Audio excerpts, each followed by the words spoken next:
Lonjakan penumpang terjadi di stasiun Pasar Senen. Pemirsa, lebih dari 553.000 tiket telah terjual pada momen libur panjang Natal dan Tahun Baru. Sejak Senin pagi, calon penumpang yang hendak pulang kampung atau ingin berlibur terus memadati stasiun Senen Jakarta. Tiket yang disediakan pada momen libur Tahun Baru masih tersisa 192.000 tiket, di mana pada hari ini PT KAI Daob 1 mencatat 18.000 lebih penumpang berangkat dari stasiun Pasar Senen Jakarta.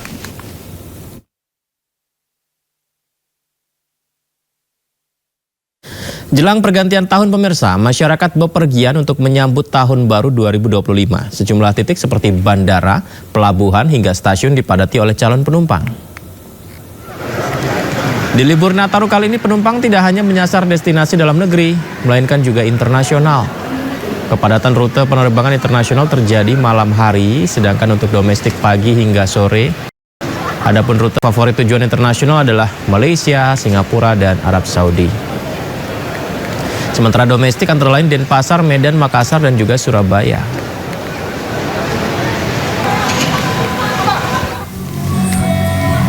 Kemudian di Pelabuhan Merak, Banten juga kita bisa saksikan bersama ya, dipadati oleh masyarakat yang memilih menghabiskan masa libur Nataru di Sumatera, pemirsa.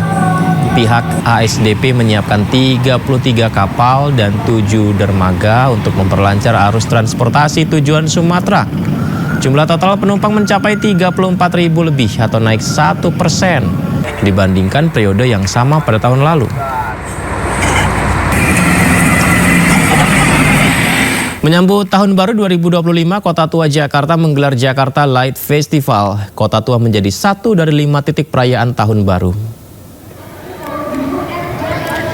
Jakarta Light Festival digelar di Taman Fathahillah Kota Tua Jakarta selama 2 hari, 30 dan 31 Desember 2024. Festival ini dilaksanakan untuk menyambut pergantian tahun dengan menghadirkan berbagai hiburan seperti atraksi cahaya hingga video mapping dengan tema Kick Off 500 tahun Jakarta.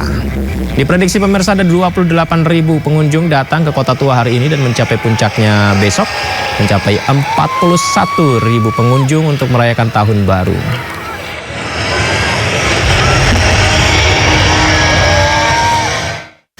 Seru sekali ya, dan seperti apa kemeriahan Light Festival di Kota Tua Jakarta?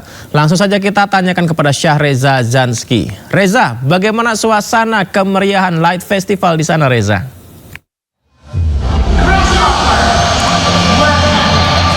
Ya baik Yudi dan juga pemirsa, selamat malam. Jakarta Light Festival kini diambut antusias oleh sejumlah masyarakat yang datang di Taman Fathahillah Kota Tua kawasan Jakarta Barat. Hingga saat ini memang kepadatan sejatinya sudah mulai terlihat sejak pukul 3 sore waktu Indonesia Barat, di mana masyarakat tidak hanya bersantai ria di area Taman Fathahillah, mereka juga menjajal segala jenis makanan yang tersedia di sini oleh para pedagang kaki lima tentunya, dan mereka juga bersuah foto hingga menaiki sepeda sejak sore tadi, dan kini puncak acara sudah dimulai. Artinya Jakarta Light Festival sudah mulai bisa disaksikan sejak pukul 4 sore waktu Indonesia Barat, dan kini adalah puncaknya, di mana masyarakat sudah mulai duduk tertib dan hendak menyaksikan Jakarta Light Festival pada kali ini yang dimulai dengan cara menampilkan video mapping, di mana keseruan puncak acara pada kali ini dimulai pada malam kali ini, dan nantinya pada esok hari khususnya di malam pergantian tahun akan lebih meriah lagi Yudi dan juga pemirsa. Tidak hanya video mapping, ada juga konser musik oleh para komunitas musik lainnya yang nantinya akan performa pada hari ini dan juga besok, hingga nantinya ada pertunjukan tali-tali bercahaya tentunya. Yudi dan juga pemirsa, hari ini diprediksi melonjak para pengunjung mencapai lebih dari 30.000 pengunjung, dan esok hari akan mencapai lebih dari 41.000 orang yang akan datang di Taman Fathahillah pada kali ini, mengingat Taman Fathahillah menjadi salah satu titik daripada puncak perayaan ataupun pesta pergantian malam tahun baru, mengingat ada banyak sekali, tidak hanya di Taman Fathahillah, ada di Bundaran HI, ada di Taman Mini Indonesia Indah, ada di Lapangan Benteng, dan di tempat lain tentunya yang menjadi pusat perhatian bagi para masyarakat. Untuk itu, dari pihak Pemprov Daerah Khusus Jakarta menghimbau bagi para masyarakat yang hendak untuk berlibur ataupun menikmati malam pergantian tahun baru untuk datang ke berbagai titik tersebut, salah satunya di Kota Tua Jakarta, dan dihimbau bagi para masyarakat untuk senantiasa tertib dan tidak merusak beberapa fasilitas umum yang tersedia pada kali ini, dan tidak boleh juga untuk menyalakan kembang api, mengingat harus berfokus pada rangkaian acara yang disediakan di Taman Fathahillah pada kali ini. Dan Yudi dan juga pemirsa, perlu ditegaskan kembali, acara pada hari ini dan esok hari nanti ada berbagai hiburan menarik seperti video mapping dan juga pertunjukan instalasi pencahayaan, dan juga adanya konser musik yang disajikan oleh para komunitas musik pada hari ini ataupun esok hari, dan dimulai sejatinya pada pukul 4 sore waktu Indonesia Barat hingga waktu selesai ataupun pergantian malam tahun baru. Namun dipastikan Yudi dan juga pemirsa bahwasanya ini adalah kawasan cagar budaya. Masyarakat diharapkan untuk tidak ataupun menjaga kelestarian daripada fasilitas yang tersedia pada hari ini dan menikmati rangkaian hiburan yang terjadi di Taman Fathahillah. Dan untuk diketahui juga Yudi dan juga pemirsa, bagi Anda yang masih bingung ataupun bimbang untuk liburan kemana saja di berbagai titik di Jakarta, Kota Tua mungkin bisa menjadi destinasi favorit, mengingat ini mudah diakses dan ramah sekali untuk para pengguna transportasi umum. Jika Anda ingin kemari, Anda cukup menggunakan stasiun KRL komuter lain, turun di stasiun kota tentunya, dan ini mudah sekali untuk diakses, tidak jaraknya dekat sekali dari Taman Fathahillah menuju stasiun Kota Tua Jakarta. Dan tidak hanya dari KRL saja, dari fasilitas umum seperti halte Transjakarta, Anda bisa menggunakan jalur yang menuju rute 1, 1A, 3H, 12 dan 12A, sehingga Kota Tua mungkin bisa menjadi rekomendasi bagi Anda, Yudi dan juga pemirsa, yang masih mencari titik-titik mana yang sekiranya seru untuk menyaksikan malam pergantian tahun baru 2024 menuju tahun 2025. Yudi, kembali ke Anda. Terima kasih Sareza, menarik sekali yang melaporkan langsung dari Kota Tua Jakarta. Selamat bertugas kembali. Pemirsa, satu hari jelang malam pergantian tahun, warga memadati kawasan wisata Kota Tua Jakarta Barat untuk menghabiskan waktu di momen libur panjang. Ya, memang kawasan wisata Kota Tua Jakarta ini masih menjadi destinasi favorit mengisi liburan Natal dan Tahun Baru. Ribuan warga memadati kawasan ini hingga Senin siang untuk menghabiskan waktu di tengah libur panjang menjelang malam pergantian tahun. Selain bersuah foto, warga juga bisa bermain sepeda ontel sambil menikmati pemandangan. Kawasan wisata Kota Tua ini menjadi primadona bagi warga Jakarta maupun luar Jakarta karena banyak sekali spot foto di bangunan-bangunan bersejarah zaman kolonial Belanda, pemirsa.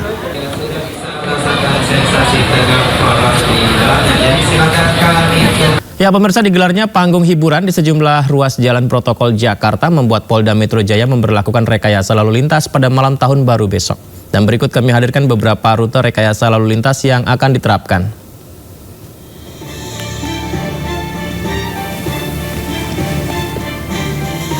Arus lalu lintas dari Jalan Hayam Wuruk ke Majapahit dibelokkan ke Jalan Juanda. Lalu lintas dari Jalan Veteran Raya yang akan belok ke kiri ke Majapahit diluruskan ke Suryo Pranoto atau dibelokkan ke kanan Jalan Gajah Mada.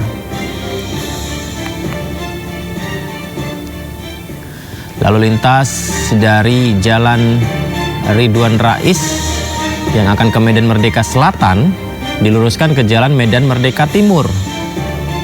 Kemudian lalu lintas dari Jalan Abdul Muiz yang ke Budi Kemuliaan, pemirsa, ini diluruskan ke Jalan Fahrudin. Dan bagi Anda yang dari Jalan Abdul Muiz mungkin menuju ke Kebon Sirih atau Tugu Tani, nantinya akan dialihkan ke Jalan Fahrudin, pemirsa.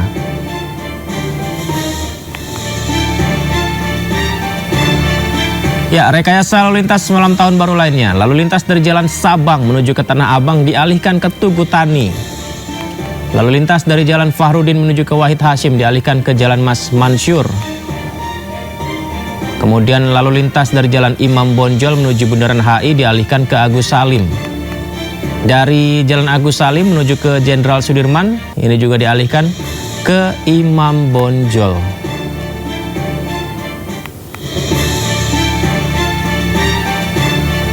Lalu lintas dari Jalan Galunggung menuju ke Sudirman dialihkan ke Karet Pasar Baru 3. Lalu lintas dari Mas Mansur menuju Sudirman diluruskan ke Dr. Satrio. Lalu lintas dari Ben Hill, Bendungan Hilir ke Sudirman, ini diputar balik, pemirsa, diputar balikan kembali ke Ben Hill. Lalu lintas dari arah barat Gatsu, Gatot Subroto menuju ke Sudirman diluruskan arah timur Jalan Gatot Subroto. Sementara dari pintu 5 Senayan pemirsa menuju ke Sudirman, ini diputar balikan jadi ke jalan pintu 1 Senayan. Terus dari Asia Afrika menuju ke Bundaran Senayan diluruskan ke Jalan Hang Lekir 1. Lalu lintas dari Jalan Senopati ke Sudirman diluruskan ke Jalan Patimura. Pemberlakuan rekayasa lalu lintas ini situasional ya sifatnya pemirsa.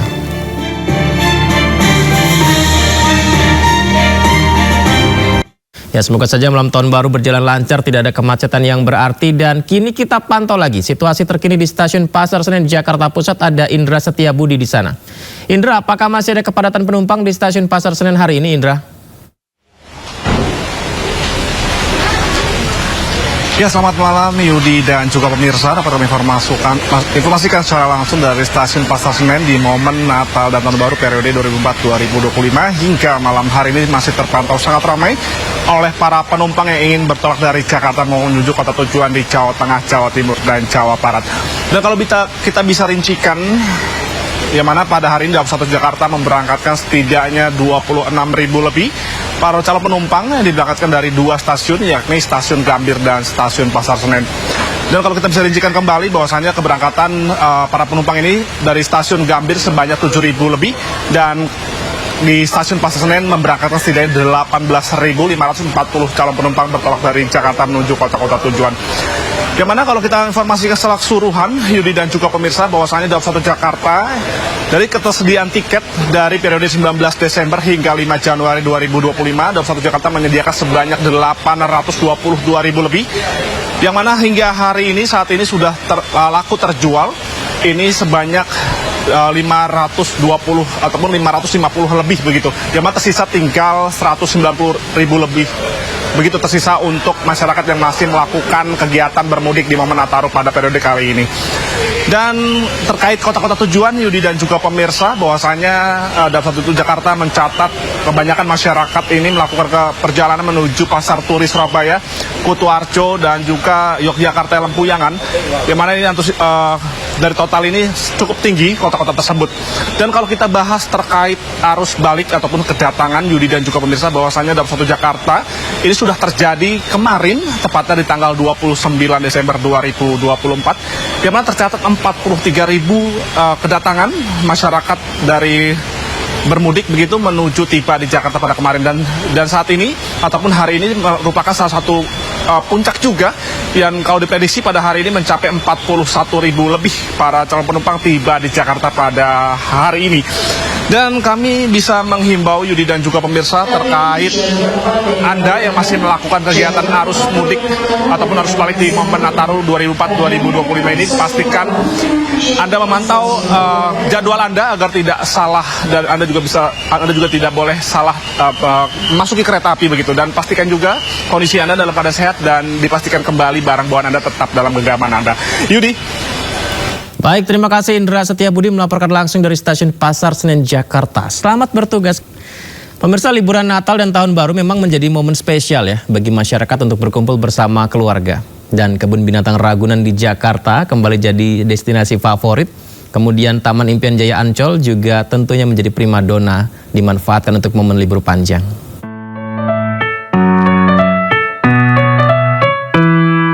Momen libur Natal dan Tahun Baru membawa lonjakan pengunjung di Kebun Binatang Ragunan, Jakarta. Sejak Minggu pagi, ribuan pengunjung yang didominasi keluarga dengan anak-anak memadati kawasan ini untuk berwisata, melihat satwa, dan mengikuti beragam program edukasi. Pertama kalinya, wah ramai sekali ya nyampe situ.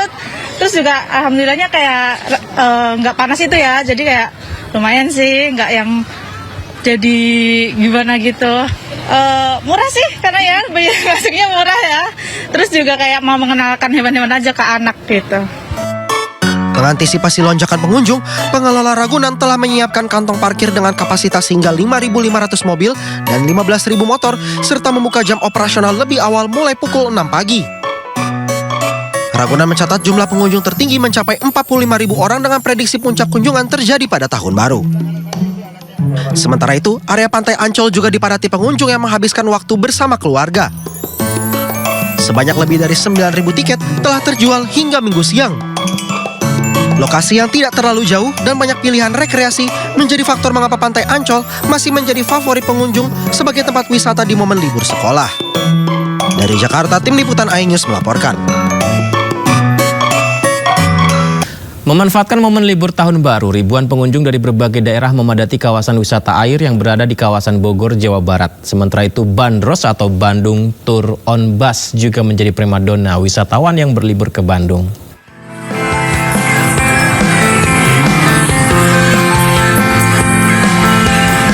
Wahana wave yang berada di kawasan Bogor, Jawa Barat diserbu masyarakat dari Jabodetabek. Dengan teknologi ombak buatan, para pengunjung bisa menikmati sensasi berenang di pantai. Di sini, pengunjung juga bisa menikmati serunya berseluncur dari ketinggian. Objek wisata air ini bisa menjadi pilihan warga yang sedang menikmati libur tahun baru bersama keluarga. Kan pas momennya liburan akhir tahun ya. Seru banget sih main di sini. Terus kan rame, walaupun rame tapi tetap enggak kayak desek-desekan, tetap kondusif. Tetap ya happy sih. Apalagi naik crossover-nya. Sama happy banget.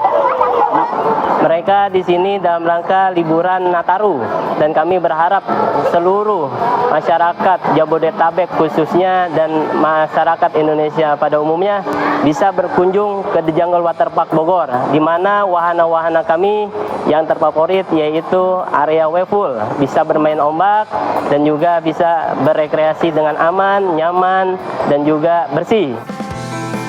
Kawasan wisata di Jalan Braga, Kota Bandung terus dipenuhi wisatawan dari luar maupun dalam Kota Bandung. Banyaknya bangunan heritage membuat para wisatawan memanfaatkan swafoto di kawasan tersebut.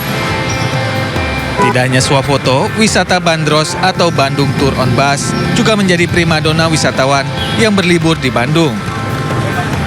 Menurut salah seorang wisatawan, dirinya sengaja datang ke Bandung hanya untuk menikmati suasana liburan di Bandung dan menikmati Jalan Braga. Ibu bertiga ya? Iya, karena mungkin libur mau tahun baru ya, rame banget. Tapi seru sih, so far untuk pengelolaannya. Kemudian kita ngantri, terus ada foto-foto juga, terus ada makan-makan. Kepadatan wisatawan ini akan terus terjadi hingga mendekati malam pergantian tahun baru 2024-2025 mendatang. Tim Liputan iNews melaporkan. Ratusan warga memadati lokasi wisata air di Purwakarta, Jawa Barat. Kolam ombak dengan suasana pantai jadi favorit pengunjung.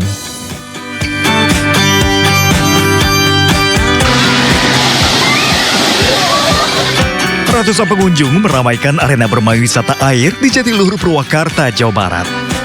Salah satunya di arena kolam renang ombak yang didominasi pengunjung anak-anak.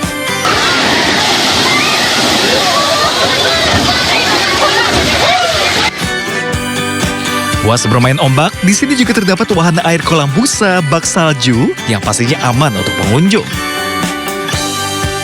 Tidak hanya itu, untuk memanjakan pengunjung mengisi liburan sekolah menuju tahun baru, pengelola juga menyediakan wahana lainnya seperti taman wisata, taman satwa, dan rumah ilusi.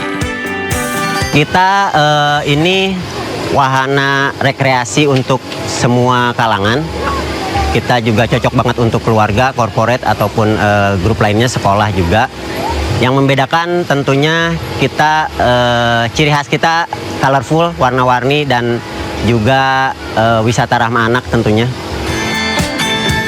Untuk momen libur Natal dan Tahun Baru, pengunjung bisa membeli tiket dengan harga normal mulai dari Rp20.000. Wisata yang berkonsep rekreasi dan edukasi ini bisa menjadi pilihan wisata alternatif untuk mengisi masa liburan, terlebih lokasi ini cukup strategis di antara Bandung dan Jakarta. Dari Purwakarta, Jawa Barat, Irwan, iNews melaporkan.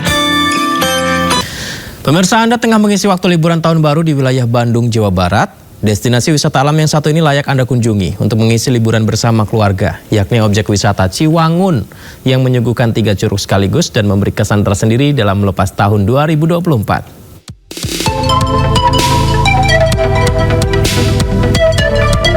Ada Curug Putri, Curug Tilu, dan Curug Golosor. Inilah keindahan wahana alam 3 curug di objek wisata Ciwangun Indah Camp, kawasan desa Cianjuang Rahayu, Kecamatan Parompong, Kabupaten Bandung Barat. Untuk mencapai lokasi ini diperlukan perjuangan keras dan tekad yang kuat karena pengunjung harus melintasi jalan menanjak dan medan yang cukup terjal. Pengunjung dapat memilih salah satu dari 2 jalur yang tersedia, yakni jalur trekking yang jaraknya sekitar 1 km dan jalur normal yang jaraknya sekitar 750 meter. Mayoritas medan jalannya menanjak, namun setelah tiba di puncak, pengunjung masih menemui rintangan berupa jalur menurun yang terjal dan sempit. Saat melintasi turunan dengan ratusan anak tangga ini, pengunjung harus ekstra hati-hati karena jalan licin terlebih setelah diguyur hujan. Namun setelah melewatinya dengan jarak tempuh sekitar 20 menit, pengunjung langsung disuguhi panorama alam yang indah dengan udara sejuk dan segar. Rasa lelah Anda akan terbayarkan dengan keindahan warna alam 3 curug yang jaraknya berdekatan ini, yakni Curug Putri, Curug Tilu, dan Curug Golosor. Di sini, pengunjung dapat merasakan langsung sejuknya udara dan dinginnya hembusan angin dengan cipratan air terjun yang lembut menerpa wajah. Ya, kesini untuk liburan karena udah beres kerjaan. Jadi liburan kesini cari yang alam-alam. Sama tiket masuknya juga murah. Selain itu, treknya juga lumayan enak buat nyampe ke Curug. Terus pemandangannya juga enak gitu. Walaupun musim hujan tapi tetap airnya jernih. Pada libur panjang Natal dan Tahun Baru kali ini, pesona 3 Curug telah menghipnotis wisatawan dengan meningkatnya jumlah pengunjung yang mencapai 40%. Namun wisatawan tidak perlu khawatir terjadi kerumunan karena lokasinya cukup luas hingga mencapai 46 hektar. Karena dulunya ada di dalam hutan, saya temukan 2003, itu baru temukan karena ketemu sama alang-alang, dan ternyata antara Curug Putri, Curug Golosor, dan Curug Tilu itu ada hubungannya karena sumbernya itu dari berbeda. Dari Curug Putri, Curug Golosor, dan Curug Tiga ini sumbernya berbeda-beda, tapi jadi satu di akhirnya gitu. Cukup merogoh kocek Rp15.000 untuk tiket masuk. Pengunjung dapat menikmati indahnya pesona alam 3 curug nan menghijau yang dikelilingi hutan pinus. Dari Bandung Barat, Yuwono Wahyu, iNews melaporkan. Ribuan wisatawan asal Jabodetabek memenuhi objek wisata di Pantai Carita Pandeglang, Banten. Kondisi cuaca yang kurang begitu baik tidak menurunkan minat mereka liburan ke Pantai Carita.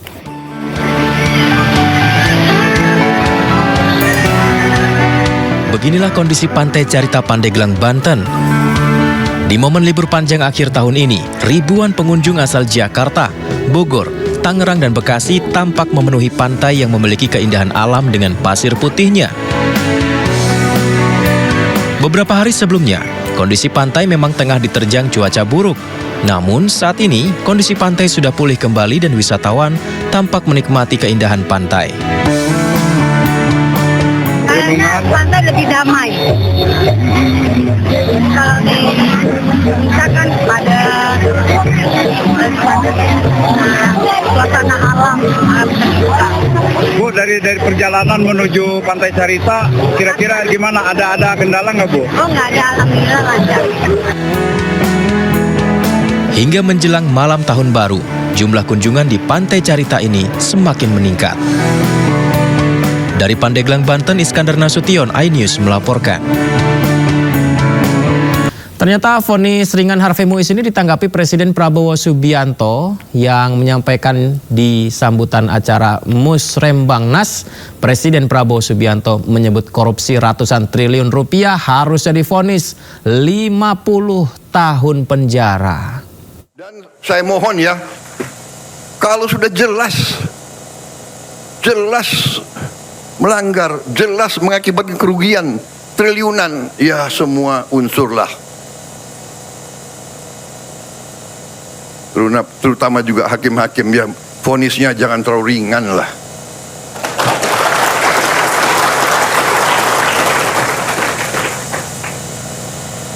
Nanti dibilang Prabowo nggak ngerti hukum lagi. Tapi rakyat pun ngerti. Rakyat di pinggir jalan ngerti. Ngerampok triliunan, kalau triliunan, ratusan triliun.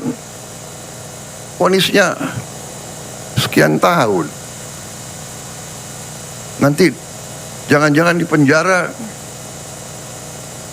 pakai AC, punya kulkas, pakai TV.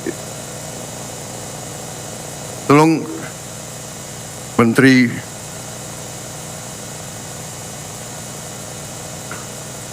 Pemasyarakatan ya, Jaksa Agung ya, naik banding nggak? Naik banding ya? Naik banding. Vonisnya ya 50 tahun begitu kira-kira. Presiden menyebut pelaku korupsi ratusan triliun rupiah harusnya dikasih vonisnya 50 tahun penjara, pemirsa. Dan publik langsung mengaitkannya dengan vonis terdakwa kasus korupsi timah yang nilainya mencapai 300 triliun rupiah merugikan negara. Dan vonis Harvey Muiz sebanyak yang menilai ini terlalu rendah karena hanya 6,5 tahun penjara. Kita bahas perbincangan ini bersama juru bicara kantor komunikasi kepresidenan, ada Hariko Wibowo Satria. Selamat malam Mas Hariko, Assalamualaikum, apa kabar Mas? Kita berjumpa lagi.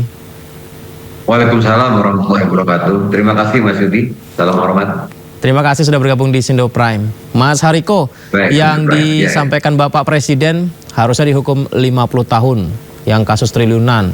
Terus beliau juga di akhir pidatonya tadi kan bertanya ya, naik banding kan? Dan dijawab ya banding begitu. Ini artinya yang diarahkan, yang dimaksud Pak Presiden, ini adalah kasus Harvey Muiz, kasus timah yang sudah divonis. Baik, terima kasih Mas Yudi dan teman-teman di Sindo Prime. Jadi intinya begini, Presiden kita Bapak Prabowo Subianto itu dari hatinya mengingatkan ya ibu bapak kita yang hari ini mendapatkan kepercayaan sebagai pejabat bahwa masyarakat Indonesia ini sangat mencintai Indonesia. Dan di antara bentuk rasa cinta masyarakat tersebut adalah perhatian masyarakat yang sangat besar terhadap masalah korupsi.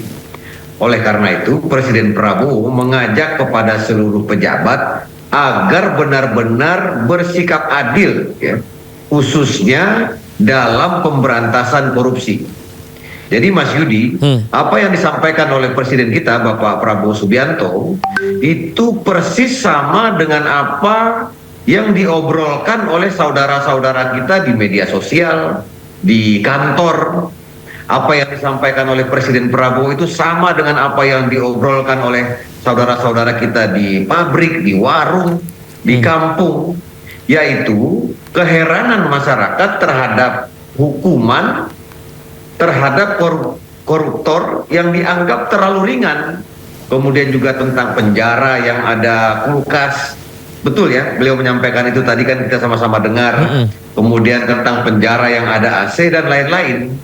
Nah, Presiden kita Bapak Prabowo Subianto menganggap bahwa apa yang disampaikan oleh masyarakat di media sosial, protes masyarakat, keheranan masyarakat di kampung, di warung-warung, itu semua adalah bentuk kepedulian dan rasa cinta masyarakat terhadap Indonesia ini. Jadi untuk sama-sama kita ketahui, Presiden kita Bapak Prabowo ini sudah sejak muda, sudah keluar masuk desa, keluar masuk hutan, menjelaskan tugas negara. Beliau merasakan apa yang dirasakan oleh masyarakat. Jadi apa yang disampaikan oleh Presiden Prabowo tadi ya benar-benar bahasa yang kita dengarkan, protes di media sosial itu terhadap hukuman yang begitu ringan, kemudian penjara yang ada AC-nya. Nah, Presiden menegaskan pendiriannya, sikapnya terhadap pemberantasan korupsi. Namun di satu sisi memang Presiden tidak mengintervensi hukum.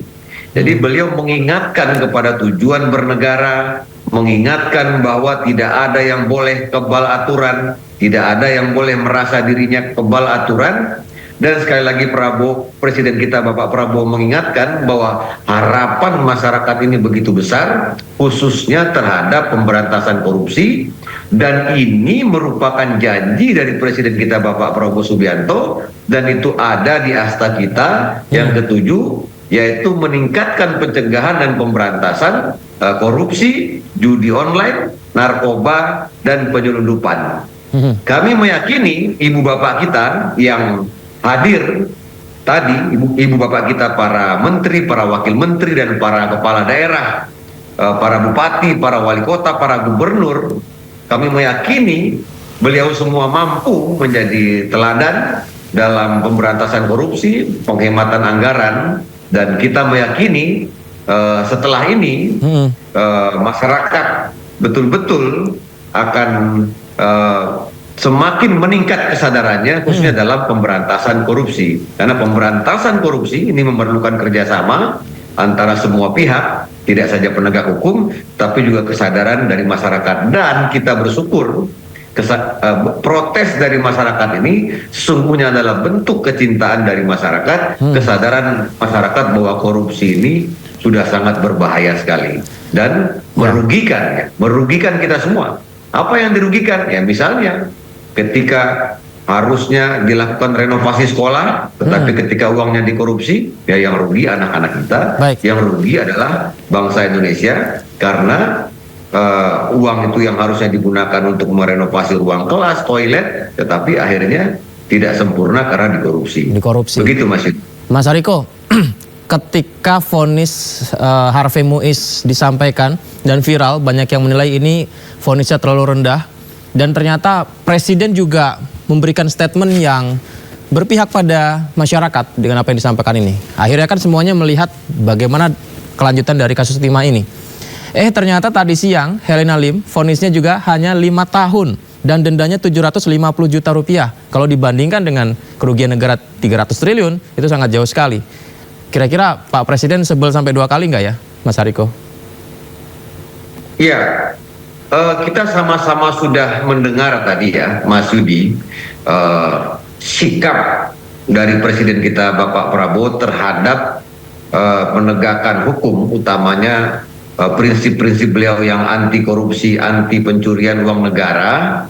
Tentunya kita berharap ya, harapan dari masyarakat ini, apa yang disampaikan oleh para presiden tadi menjadi evaluasi untuk kita semua. Tadi Presiden Prabowo mengatakan tidak menyalahkan siapapun, tapi ini evaluasi untuk kita semua. Artinya jangan sampai, mari kita bersih-bersih dari dalam, jangan sampai nanti terjadi justru masyarakat itu yang membersihkan kita. Nah, itu tadi kita harus sangat hati-hati dalam hal ini. Presiden kita Bapak Prabowo mengajak masyarakat ini sudah sangat mencintai negara kita Indonesia. Bentuk kecintaan masyarakat adalah masyarakat ingin uang rakyat, uang APBN itu tidak dikorupsi, dan kalau ada yang mengkorupsi uang negara, apalagi jumlahnya sampai triliunan seperti itu, diberikan sanksi yang adil. Karena Presiden kita Bapak Prabowo Subianto, seperti yang sama-sama sudah kita dengar tadi, beliau sangat memahami bahkan apa yang disampaikan oleh Presiden Prabowo itu sesungguhnya apa yang dipercakapkan di media sosial. Misalnya jangan sampai masyarakat kan sering memberikan kritik, ini ada maling ayam, kemudian ini koruptor, kemudian kenapa sepertinya perlakuan terhadap orang yang korupsi ini lebih sopan terhadap pada maling ayam. Artinya sesungguhnya kita melihat ini ada energi positif dari masyarakat.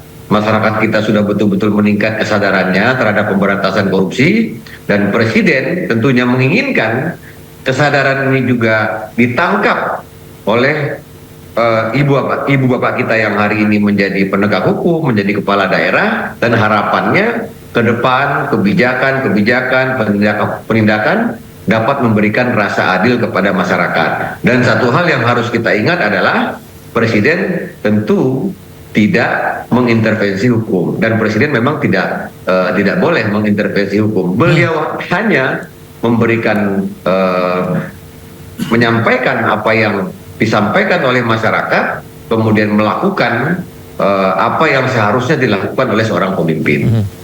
Memang tidak boleh mengintervensi hukum, tapi dengan pernyataan Bapak Presiden bahwa seharusnya vonis apa dihukum sampai 50 tahun, apakah apa yang disampaikan Bapak Presiden ini tidak khawatir justru dianggap mengintervensi putusan hakim, Mas? Iya, apa yang disampaikan oleh Presiden Prabowo bukan mengintervensi hukum, tetapi beliau menunjukkan sikap beliau termasuk sikap politik beliau dalam pemberantasan korupsi.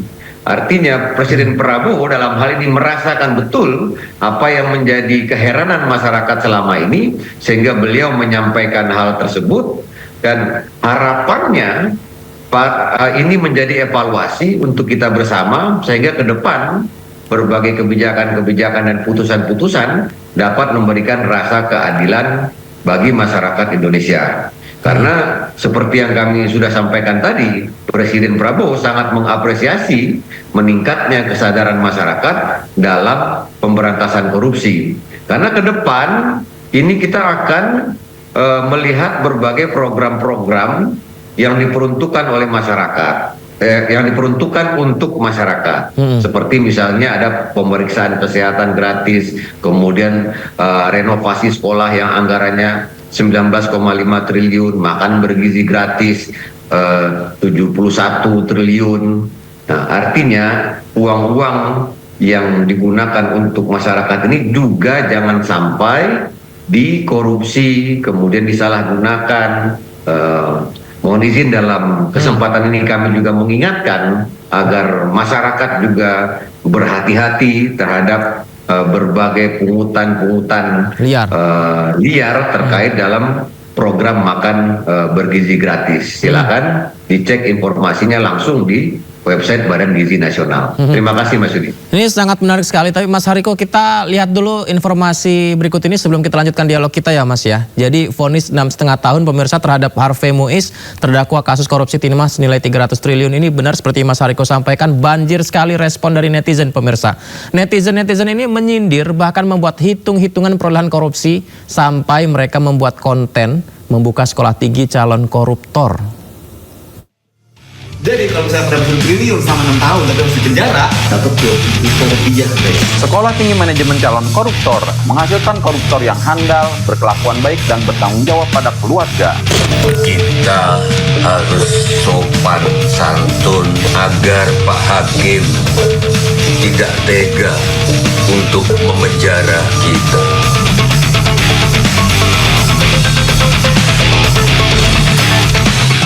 Hukuman koruptor Harvey Muiz menjadi buah bibir di kalangan warganet. Salah satunya selebgram Jerome Pauline yang menghitung perolehan para koruptor. Nolnya ada 12 guys, jadi 1 kali 10 pangkat 12 gitu ya. Kita bagi 6 supaya kita dapat penghasilan per tahunnya. Kita 167 M, jadi per tahun dapat segini. 1 tahun kan 12 bulan, coba kita hitung. Jadi kalau misalnya pendapat 1 triliun sama 6 tahun tapi harus dipenjara, per jamnya kali penjara dapat 20 juta rupiah guys. Menurut kalian worth it atau enggak? Manajemen Calon Koruptor STM. Warganet lainnya Papa Zidan bahkan menyindir adanya sekolah tinggi manajemen calon koruptor. Sekolah Tinggi Manajemen Calon Koruptor STMCK menghasilkan koruptor yang handal, berkelakuan baik dan bertanggung jawab pada keluarga. Tersedia jurusan korupsi kantor, departemen dan aneka tambang. Sujiwo Tejo juga ikut menyindir sikap sopan para koruptor bisa mengurangi hukuman. Santun agar Pak Hakim tidak tega untuk memenjara kita. Tak hanya itu, akun sosmed Papeda Goyeng bahkan membuat klasemen Liga Korupsi Indonesia. Banjir respon dari masyarakat terutama melalui sosial media ini muncul pasca penetapan vonis 6,5 tahun terhadap Harvey Muiz, terdakwa kasus korupsi timah senilai 300 triliun rupiah. Baik, kita lanjutkan dialog kita ya. Sebenarnya satir konten kayak gini masih banyak ya Mas Hariko. Entah ini karena kreativitas warga atau saking kesalnya dengan korupsi dan vonisnya yang seolah tidak sesuai dengan apa yang diharapkan masyarakat. Bagaimana tanggapan Presiden dan Istana terhadap satir-satir yang disampaikan di konten masyarakat ini? Ya, baik. Terima kasih Mas Yudi.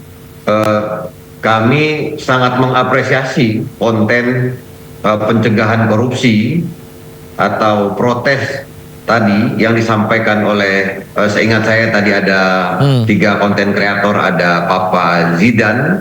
Saya juga sering menonton kontennya Papa Zidan, sangat menghibur dan bagus kritik-kritiknya. Kemudian juga Mas Jerome Pauline, kemudian juga konten dari budayawan kita Bapak Sujiwo Tejo.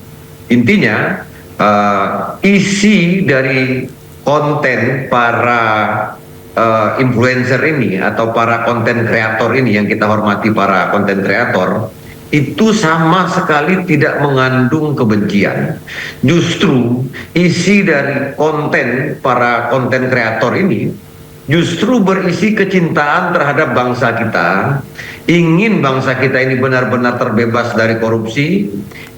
Presiden Prabowo juga berkali-kali mengatakan seharusnya per hari ini kita sudah menjadi negara maju, tapi ini belum tercapai. Salah satunya adalah karena korupsi, karena suap menyuap, karena keinginan untuk menggunakan anggaran untuk kepentingan pribadi, keinginan bermain-main dengan anggaran, memperkaya diri, bukan untuk mengabdikan diri untuk republik ini.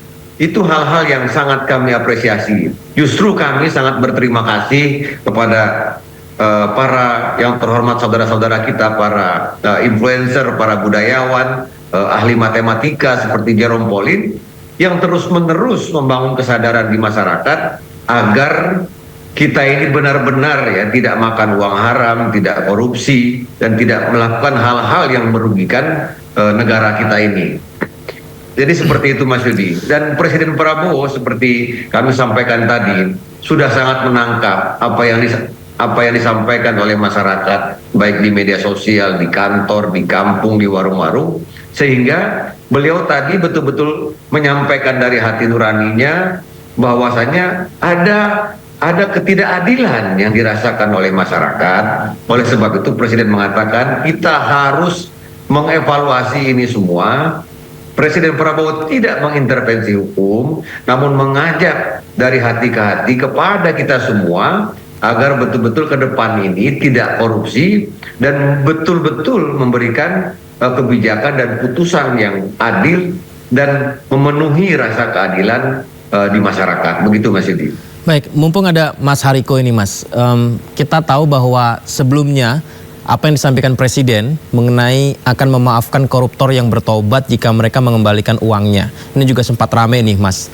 Tapi kemarin Presiden menyampaikan sesuatu yang juga diharapkan bisa muncul kembali. Beliau tegas untuk memberantas korupsi, bahkan yang korupsi triliunan harusnya 50 tahun sekalian di penjara. Itu juga mengundang reaksi dari masyarakat positif terhadap pemberantasan korupsi. Nah, mungkin bisa ditegaskan kembali sebenarnya komitmen Presiden terhadap pemberantasan korupsi ini seperti apa sebenarnya Mas? Ya, kalau kita lihat ya, pemberantasan korupsi itu posisinya berada di bagian atas, di paling atas dari pikiran Presiden kita Bapak Prabowo Subianto, atau top of mind-nya Presiden Prabowo. Sejak beliau dilantik, yang disampaikan oleh Presiden Prabowo adalah tentang pemberantasan korupsi, judi online, narkoba, dan penyelundupan. Kemudian pada sidang kabinet yang pertama itu terus yang beliau sampaikan. Di mana-mana itu yang disampaikan oleh Presiden Prabowo, agar jangan ada kepikiran sedikit pun untuk mencuri uang negara atau memperkaya diri. Jadi pemberantasan korupsi ini adalah program yang sangat utama dari Presiden kita Bapak Prabowo Subianto, karena menurut Presiden tidak ada negara maju tanpa pemerintahan yang bersih. Jadi beliau sampaikan betul, bahkan beliau sebutkan kepada kejaksaan, kepada kepolisian, Badan Intelijen Negara, BPKP dan lain sebagainya, agar benar-benar serius ya dalam pemberantasan judi online. Sama halnya dengan pemberantasan korupsi. Karena kalau korupsi suap menyuap ini masih terus berjalan, maka kita tidak akan sampai kepada Indonesia Emas 2045. Dan Presiden Prabowo Subianto di hari pertama sejak beliau dilantik sudah mengakui Dan kita harus berani mengakui, Mas Yudi, bahwa hari ini memang korupsi masih banyak di pusat maupun di daerah, di berbagai instansi pemerintahan, itu harus kita akui. Nah, dengan kita mengakui itu, maka kita akan punya energi bersama-sama bergerak bagaimana kita benar-benar serius dalam hal pemberantasan korupsi ini. Karena sekali lagi, dampak dari korupsi ini tidak sederhana, dampaknya sangat luar biasa. Ini merugikan para guru, merugikan para nelayan, merugikan para petani, merugikan para pelajar, merugikan berbagai hal-hal yang seharusnya diprioritaskan. Bukan hanya korupsi, bahkan main-main dengan anggaran pun itu diingatkan oleh Presiden. Salah satunya adalah misalnya dengan surat dari Menteri Sekretaris Negara, yaitu kemarin tentang kebijakan dinas luar negeri, itu pun dibatasi oleh Presiden. Maksudnya untuk ke luar negeri itu harus seizin Presiden, kemudian orangnya pun harus dibatasi, bahkan untuk dibanding ke luar negeri itu maksimal 3 orang. Intinya Presiden Prabowo ingin uang rakyat ini benar-benar dirasakan oleh setiap keluarga, dalam bentuk makan bergizi gratis, dalam bentuk pemeriksaan kesehatan gratis, dalam bentuk bantuan sosial per Linsos. Jadi presiden bertanggung jawab terhadap pengelolaan uang negara ini, jangan sampai dikorupsi oleh ibu bapak kita yang hari ini mendapatkan amanah di pemerintahan. Baik, menarik sekali. Mas Yudi. Top of mind Presiden Prabowo adalah memberantas korupsi dan anggaran harus tepat sasaran untuk rakyat. Terima kasih Mas Hariko atas waktunya. Sehat, sukses selalu. Kita nanti berbincang lagi di lain waktu. Salam hormat teman-teman di Sindo Prime dan MNC. Terima kasih. Assalamualaikum. Waalaikumsalam. Pemirsa, vonis 6,5 tahun ke Harvey Muiz memang menuai kritikan karena dianggap terlalu ringan. Terkait vonis ringan suami Sandra Dewi itu, Komisi Yudisial turun tangan untuk mendalami kemungkinan adanya pelanggaran etik hakim yang telah menimbulkan gejolak di publik. Menjatuhkan pidana kepada terdakwa dengan pidana penjara selama 6 tahun dan 6 bulan dan denda sebesar 1 miliar rupiah.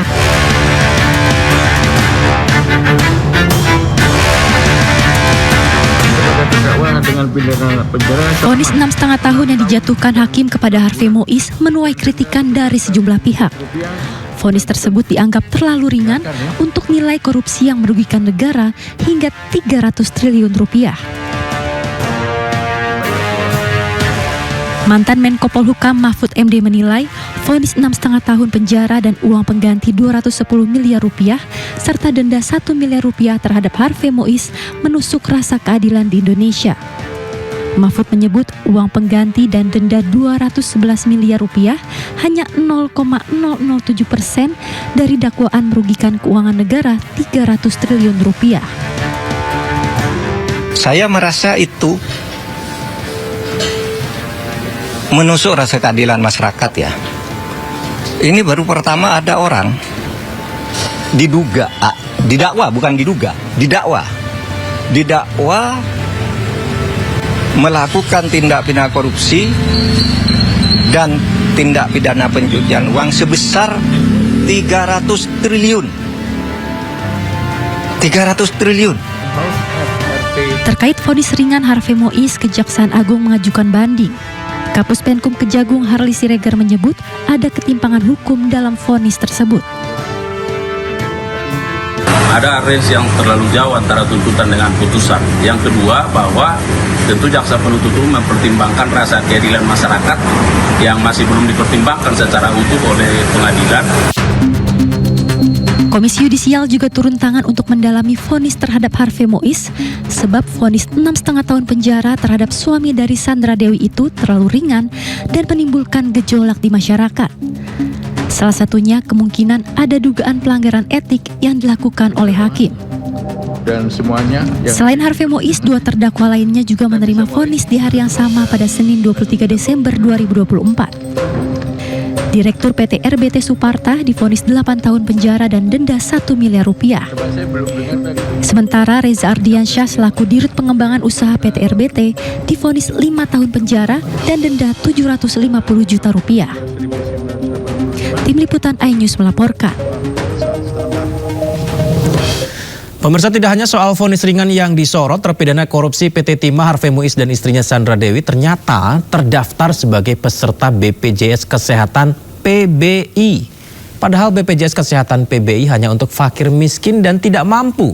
Gratis dibiayai dari pajak yang Anda bayarkan.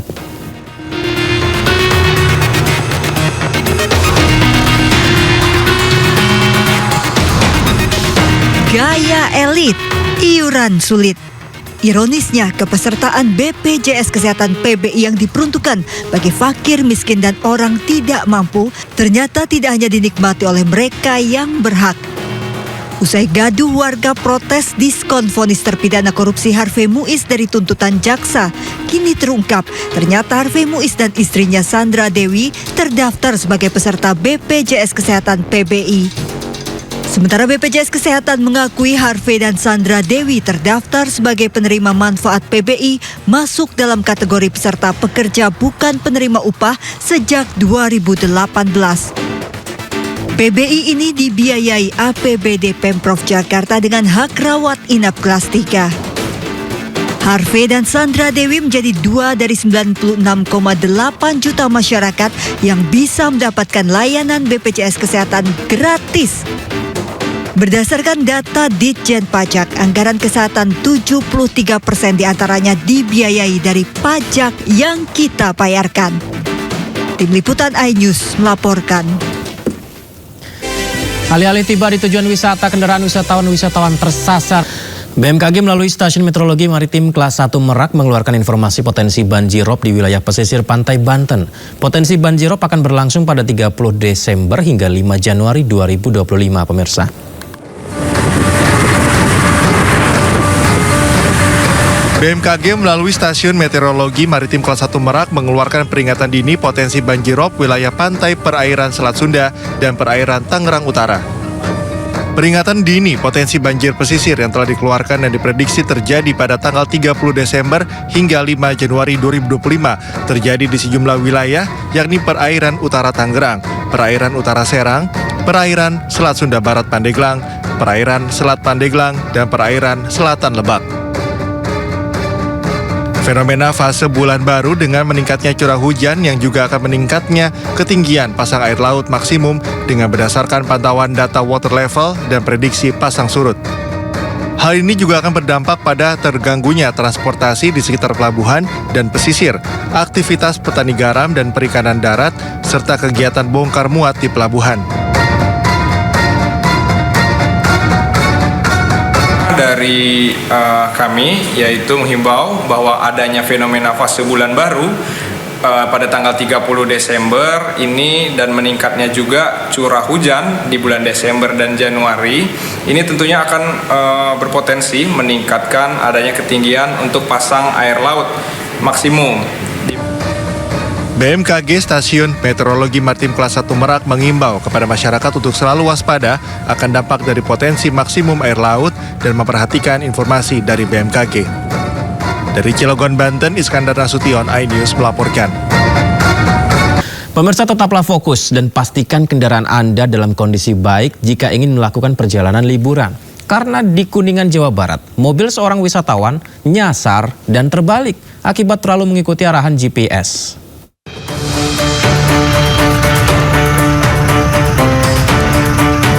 Mobil penumpang berisi 5 orang terperosok dan terguling ke sawah saat melintasi jalan desa Puncak, Kecamatan Cigugur, Kabupaten Kuningan. Untungnya tidak ada korban jiwa dalam peristiwa itu. Wisatawan asal Jakarta ingin merayakan tahun baru di lokasi wisata Kuningan dan terlalu mengandalkan arahan GPS. Alih-alih diarahkan ke jalur tercepat, mereka justru nyasar ke jalan desa yang gelap.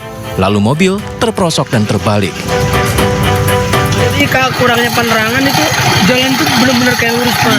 Setelah ban depan sebelah kanan itu udah masuk lubang itu, nah ini baru berasa ternyata ada belokan gitu, Pak. Kaget tuh. Iya, kaget. Langsung terjun. Terus terang itu pokoknya kagak ngeh. Saya kira itu lurusan seperti itu, Pak.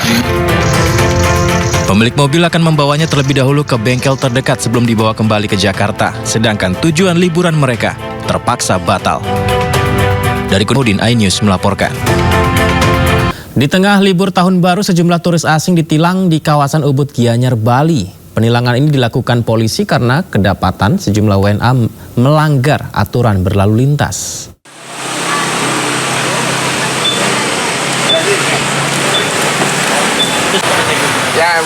Petugas Satuan Lalu Lintas Polres Gianyar, Bali menghentikan beberapa warga negara asing yang sedang berkendara tanpa menggunakan helm di Jalan Raya Ubud, Gianyar, Bali, Senin siang. Polisi langsung memberikan tindakan tegas berupa penilangan terhadap warga negara asing yang kedapatan melanggar aturan. Diketahui di kawasan Ubud sering ditemukan warga negara asing yang melanggar aturan berlalu lintas. Di antaranya tidak menggunakan helm, melawan arus lalu lintas hingga menerobos lampu merah. Kami melaksanakan tindakan tegas terhadap para orang wisatawan yang tidak menggunakan helm seperti yang bisa dilihat di sini ya, yang tadi kami laksanakan penilangan. Kami lakukan ini adalah untuk melakukan penertiban supaya pada saat tahun baru tidak terjadi kemacetan, tidak terjadi hambatan di wilayah. Pada saat libur Natal dan Tahun Baru ini, penertiban lalu lintas semakin gencar dilakukan oleh petugas kepolisian untuk mencegah terjadinya fatalitas di jalan raya seperti kecelakaan, mengingat banyaknya kendaraan yang keluar masuk ke wilayah Ubud. Dari Gianyar, Bali, Ketut Catur Kusumaningrat, Ayus melaporkan. Wakil Menteri BUMN Kartika Wirjoatmojo memastikan pasokan listrik Jawa, Madura, dan Bali saat libur Natal dan Tahun Baru 2025 aman. Menurut Tiko, selama Nataru konsumsi listrik justru lebih rendah dibanding dengan hari biasa lantaran banyak aktivitas masyarakat di perkantoran dan industri yang libur, pemirsa. Ya, pada momen Nataru kali ini PLN sudah memperhitungkan beban puncak listrik mencapai 26.000 megawatt. Oleh karena itu PLN sudah menyiapkan cadangan mencapai 46.000 watt. Untuk mengantisipasi cuaca buruk, pihak PLN sudah menyiapkan keandalan listrik di wilayah Jawa, Madura, Bali sebesar 40% cadangan. Ketersediaan pasokan listrik untuk Nataru baik, dan sebenarnya kalau di PLN itu justru kalau Nataru malah turun kebutuhannya karena banyak orang libur ya, industri libur. Jadi kita yakinkan bahwa reserve margin untuk memenuhi kapasitas listrik baik. Tapi tadi kami juga bicara sedikit. Wakil Presiden Gibran Rakabuming Raka menegaskan komitmen pemerintah untuk mendorong sektor manufaktur di dalam negeri. Gibran pun meminta sektor manufaktur untuk terus meningkatkan kualitas produk dan memperkuat pasar. Wakil Presiden Gibran Rakabuming memastikan pemerintah memiliki komitmen tinggi untuk mendorong pertumbuhan sektor manufaktur di tanah air. Hal itu menjadi salah satu upaya menjaga pertumbuhan ekonomi nasional. Gibran menegaskan hal tersebut usai meninjau proses produksi di pabrik CV Trakirindo Anugrah Sejahtera dan PT Regasport Industri Indonesia di Kecamatan Ngadirojo, Kabupaten Wonogiri, Jawa Tengah pada Jumat pekan lalu. Gibran juga mengapresiasi metode promosi yang dilakukan oleh kedua perusahaan tersebut karena telah mengikuti perkembangan pasar serta berorientasi pada kemudahan bagi konsumen. Perintah dari Pak Presiden sudah jelas ya, kita harus meningkatkan produktivitas di dalam negeri, kita pakai brand-brand lokal dan harus kita tingkatkan lagi kualitas barangnya, cara-cara marketingnya. Ini saya lihat kalau di sini marketingnya saya kira udah sangat baik sekali ya. Tadi ada tim khusus untuk live ya Mas ya. Jadi saya kira konten kreator, jadi ini luar biasa sekali. Dan di sini semuanya custom made, order satu piece dilayani, free ongkir, semuanya free ongkir. Gibran pun berharap sektor manufaktur bisa terus memperkuat kualitas produk, memperkuat pasar serta memanfaatkan teknologi modern untuk meningkatkan produktivitas serta nilai tambah produk.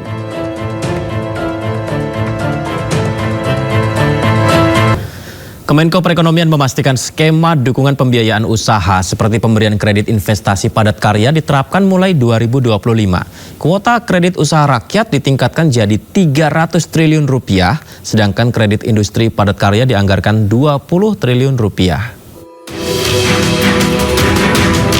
Pemerintah memastikan terus mendorong persiapan teknis pemberian insentif fiskal bagi sektor usaha seperti penambahan kuota kredit usaha rakyat hingga pemberian kredit industri padat karya. Deputi Pengelolaan dan Pengembangan Usaha BUMN Kemenko Perekonomian Ferry Irawan menjelaskan bahwa pihaknya masih mempersiapkan peraturan teknis pemberian insentif KUR dan kredit industri padat karya yang telah diumumkan pemerintah. Ferry menyebut kuota KUR 2025 ditingkatkan menjadi 300 triliun rupiah, sedangkan kredit industri padat karya dianggarkan 20 triliun rupiah. Khusus skema kredit investasi padat karya telah dirancang khusus guna mendukung revitalisasi mesin dan peningkatan produktivitas di sektor industri padat karya.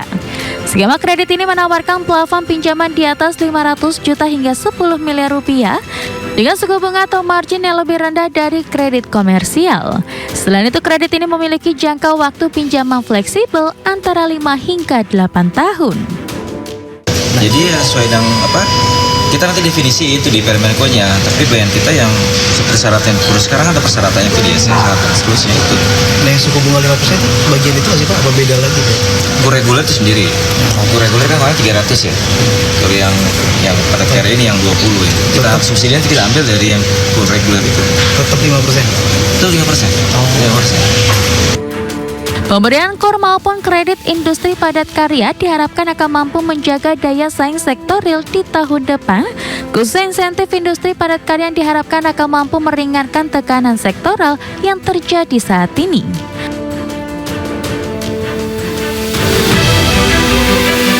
Kementerian Ketenagakerjaan mencatat hingga awal Desember 2024 telah terjadi pemutusan hubungan kerja terhadap 80.000 lebih pekerja.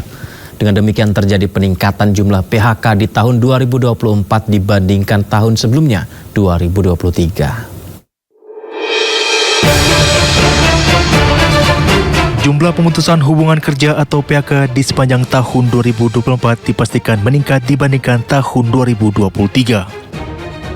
Berdasarkan satu data Kementerian Ketenagakerjaan pada periode Januari hingga Desember 2023, terdapat 64.855 orang tenaga kerja yang terkena PHK.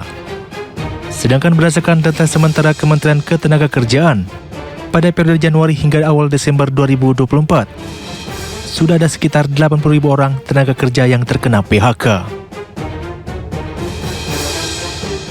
Wakil Menteri Ketenagakerjaan Immanuel Ebenezer mengatakan, angka PHK sampai dengan tutup tahun 2024 masih berpotensi meningkat. Immanuel mengaku telah mendapatkan laporan sekitar 60 perusahaan akan melakukan PHK karyawan dalam waktu dekat. Berapa? 80 ribuan lah ya. Belum lagi kemarin saya diskusi dengan ada beberapa kawan-kawan, ada sekitar 60 perusahaan yang akan melakukan PHK. Dan ini kan mengerikan sekali gitu loh. Nah makanya memang ada beberapa kritikan-kritikan soal sumber dari masalah ini ya kawan-kawan. Sebelumnya pada periode Januari hingga November 2024, terdapat 67.870 orang tenaga kerja yang terkena PHK. Angka ini mengalami kenaikan 17,17% dari periode Januari hingga November 2023, yang mencapai 57.923 orang. Dan jika dilihat dari sektornya, ada 3 sektor yang paling banyak melakukan PHK. Di mana sektor tertinggi adalah industri pengolahan yang melakukan PHK terhadap sebanyak 28.000 lebih tenaga kerja. Dan PHK pada industri tekstil termasuk di dalamnya.